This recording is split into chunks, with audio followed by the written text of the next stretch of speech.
Bhí na déagóirí seo bra staidirach ó bhuachmaine in áras mhórtaí cheann in nGaeltacht na Gaillimhe. Ba áit éireannach i áras í cheann le plé dhéanana ábhar na litríochta go scríbneoireachta os rud a gúil an aireagnamh ainmnithe in níomh mhórtaí cheann duine go phríomh scríbneoirí crothaíoch gaeilge na fichiúise. Tá breis is céad leabhar a bhórmhór an Gaeilge fáilte a Gabriel Rosenstock agus sé bhí man na rang a filiíochta in ar a garrua. Nuair a bhís ar an ollscoil bhí go chéine scríomh. Ach tugam fan éireann is go méidir go bhfuil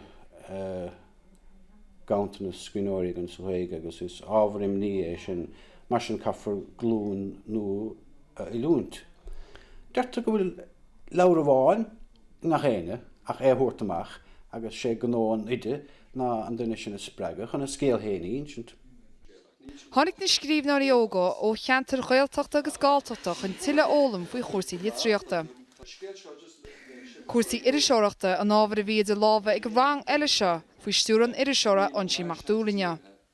Beidir bhrealam rud éigean mar ar cosú leis an iriseoireachta dhéanamh tar éis an scoil agus tá mé géirí a dhéanamh trí bhean na Gaeilge agus just bhí mé géirí níos mó a áil amach mar ar na tríochta agus an éireachta agus rudaí mar sin.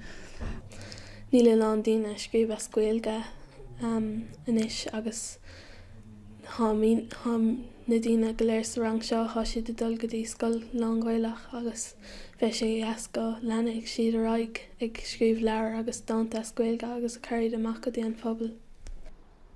Si an darna bblion na reachtalú an deireadh seachtaine litríochtain seo in áras mhórtaí cheann ar garrua agus mar chuid go na himachtaí ba ichebhór síimsíochta arsúla nocht is seanscoil sa lorna in Indráin a Chonamara. Áine lealaí nó TG Cathis ar garrua.